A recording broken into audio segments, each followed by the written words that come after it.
कुछ लोगों के जीवन के बारे में अगर हम पढ़ते हैं या किसी को उनके बारे में बताते हैं कि उन्होंने अपना जीवन कैसे बिताया, तो ये उस इंसान की जो कि वो कहानी पढ़ता है या सुनता है, लाइफ ही चेंज कर सकता है। ऐसे ही मैंने आज से काफ़ी साल पहले अपनी मेड को एक कहानी सुनाई जिससे उनकी ज़िंदगी ही बदल गई। वो कहानी क्या थी, क्या आप सुनना चाहते हो? वो कहानी थी ओपरा विनफ्री की। ये मैंने इसलिए सुनाई, आप कहोगे कि काम वाली को कहानी सुनाने का टाइम किसके पास है, तो ये क्यों सुनाई या कैसे सुनाई या क्या हुआ ऐसा। तो ये मैंने उसको कहानी इसलिए सुनाई क्योंकि एक दिन वो अपनी 5 साल की बेटी को लेके आई। तो मैंने पूछा, क्या ये आज स्कूल नहीं गई? तो उसने कहा, बीबी जी, कि मेरी माँ भी लोगों के घरों में काम करके अपना पेट पालती रही है और मेरी सास भी यही काम करती है और मैं भी लोगों के घरों में काम करती हूँ। फिर इसको पढ़ाने का क्या फ़ायदा?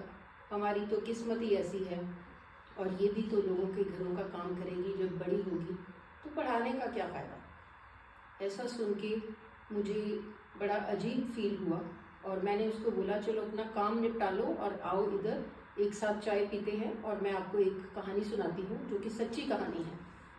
तो मैंने उसको कहानी सुनाई। उसका चेहरा जो है वो खिल उठा, पहले मुरझाया हुआ था, और निराशा भरी आंखें जो है वो चमक उठी, उनमें आशा की किरण जाग उठी। और अगले ही दिन उसने अपनी बेटी को स्कूल में दाखिल करवा दिया और आज वो बच्चा 9th कर चुका है और 10th में हो गया है और अपना टीचर बनने का सपना लिए कड़ी मेहनत कर रहा है। तो माय डियर फ्रेंड्स, आप जानना चाहते हैं कि ऐसा क्या कहानी में था जो कि उसकी लाइफ ही बदल गई और उसकी थिंकिंग चेंज हो गई और उसको पता चला कि पढ़ना कितना ज़रूरी है। ओपरा विनफ्री एक अनवेड टीनेजर मॉम की बेटी थी जो कि बहुत गरीब थी। तो गरीबी के कारण उसको काम पे भी जाना पड़ता था और ये उसकी परवरिश कर नहीं सकती थी, इसलिए उसने अपनी माँ के पास इसको भेज दिया। और इसकी माँ यानी कि ओपरा विनफ्री की नानी के पास ये रही जब ये छोटी थी और 3 साल की उम्र में इसको नानी ने पढ़ना सिखाया। और इसकी नानी लोगों के घरों में काम करती थी और अपना पेट पालती थी, वो भी बहुत गरीब थी। तो ओपरा विनफ्री को बचपन में बोरियों में लपेटते थे, कपड़े नहीं होते थे, खरीद नहीं सकते थे और बोरियों के साथ इसका जो है बॉडी कवर करते थे कपड़े की तरह। और लेफ़्ट ओवर जो है कूड़े में से जो बचा हुआ खाना निकाल के ये खाते थे, या फिर जो भी बचा खुचा जिनके घर में इसकी नानी काम करती थी जो मिल गया वो खा के अपना पेट भरते थे। तो गरीबी बहुत देखी इसने। जब इसकी नानी बीमार हो गई और ज़्यादा बूढ़ी हो गई तो उसने वापस इसकी माँ के पास इसको भेज दिया। माँ के पास आके गरीबी तो वैसे ही थी, खाने को कुछ था नहीं, तो इसको चोरी करने की आदत पड़ गई। तो इसने काफ़ी चोरियाँ की। इसकी माँ बहुत दुखी हो गई कि ये इसकी आदत है। माँ ने डांटा, जैसे हर माँ डांटती है, बुरे काम करोगे तो माँओं को डांटना पड़ता है।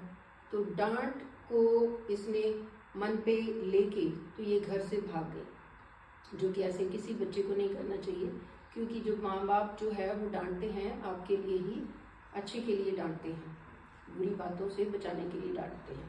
तो ये घर से भाग गई। माँ को प्यार तो होता ही है, तो माँ ने ढूंढा इसको और बहुत कोशिश करने के बाद माँ ने इसको ढूंढ लिया और घर वापस ले आई। इसका बचपन बहुत ही ज़्यादा जो था ना वो हार्ड था, डिफ़िकल्ट था। इसको बहुत कुछ सहना पड़ा और ये भी 14 साल की उम्र में प्रेग्नेंट हो गई। इसकी डिलीवरी हुई तो बच्चा प्री मैच्योर होने के कारण बच नहीं सका, तो वो बेबी बॉय था।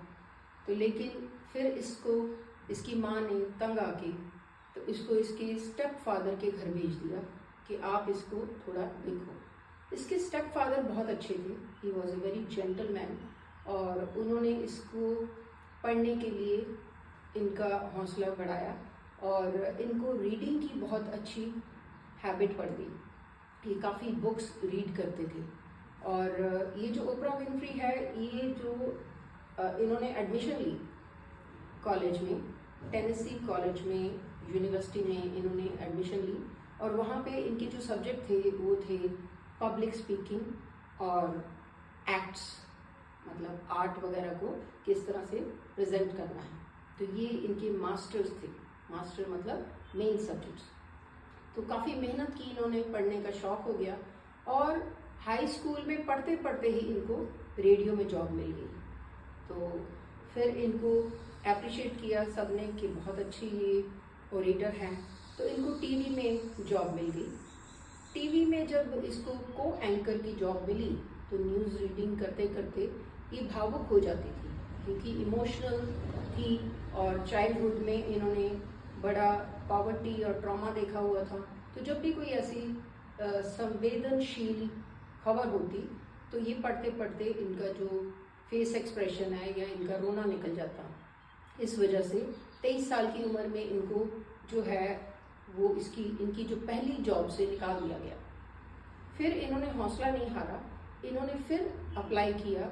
अब इस बार इनको टीवी में एक होस्ट के तौर पे शिकागो, जो इनका एक टीवी का प्रोग्राम आता था, talk show, Chicago talk show में इनको काम मिल गया। ये टॉक शो बड़ा फेमस हुआ, लोगों को पसंद आया। अब इनको ओपरा विनफ्री शो जो है वो मिल गया। अब ओपरा विनफ्री शो 25 साल तक चला, 1986 से लेके 2011 तक ओपरा विनफ्री शो चला, जिसके कारण ये काफ़ी रिच हो गए, जिसके कारण इनको फेम भी मिली और पैसा भी काफ़ी मिला। इसके बाद इन्होंने अपना ओपरा विनफ्री नेटवर्क स्टार्ट किया, और ओपरा विनफ्री नेटवर्क के बाद ही यहाँ पे ही नहीं रुके। इनका शौक था एक मूवी करने का, और स्टीवन स्पिल्सबर्ग ने इनको मौका दिया द कलर पर्पल मूवी में काम करने का। तो इन्होंने अपना वो सपना भी पूरा किया। अब इनको आदत थी मेहनत करने की, आगे बढ़ने की, सक्सेसफुल रहने की, और इसी वजह से ये जो है, देखो, जब ये 1972 में इन्होंने एक ब्यूटी कॉन्टेस्ट भी जीता था, जब ये 17 साल की थी। ये टेनेसी यूनिवर्सिटी में तब पढ़ती थी, और इन्होंने ये ब्यूटी कॉन्टेस्ट में टॉप पोजीशन क्राउन हासिल किया था, और ये मिस ब्लैक टेनेसी बन गई थी। और यही नहीं, आज ये एक अफ्रीकन अमेरिकन जो है, ये टॉपर है, नंबर 1 लिस्ट में है। किस लिस्ट में? जो कि मल्टी बिलियनियर लोग हैं, उनकी टॉप मोस्ट लिस्ट में इनका नाम आता है। और यही नहीं, ये इतना पैसा इन्होंने कमाया इतनी मेहनत के साथ, और सारा पैसा अपने पास नहीं रखा। ये इन्होंने चैरिटी में ये बिलीव करते हैं, भगवान में ये बिलीव करते हैं, लोगों के दुख दर्द में जो है काम आना चाहते हैं। तो ये जो है टॉप मोस्ट फिलैंथ्रोपिस्ट हैं अमेरिका के, और ये काफ़ी चैरिटी करते हैं। तो ये देखो कहाँ से इनकी जर्नी स्टार्ट हुई, और कितना बचपन इनका दुखों में निकला, लेकिन ये इन्होंने क्या बन के दिखाया, और सारी दुनिया इनसे इंस्पायर होती है। और इनसे, इनकी कहानी से हमें ये पता चलता है कि ज़िंदगी कैसी भी हो, बचपन कैसा भी हो, आप पढ़ाई करके अपनी ज़िंदगी जो है चेंज कर सकते हैं।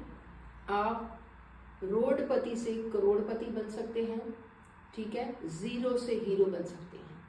तो मेन जो है वो बात क्या है कि आप सबको पढ़ाई जो है वो बहुत ज़रूरी है। तो we must willingly and happily devote ourselves to our studies. God bless you. Bye-bye.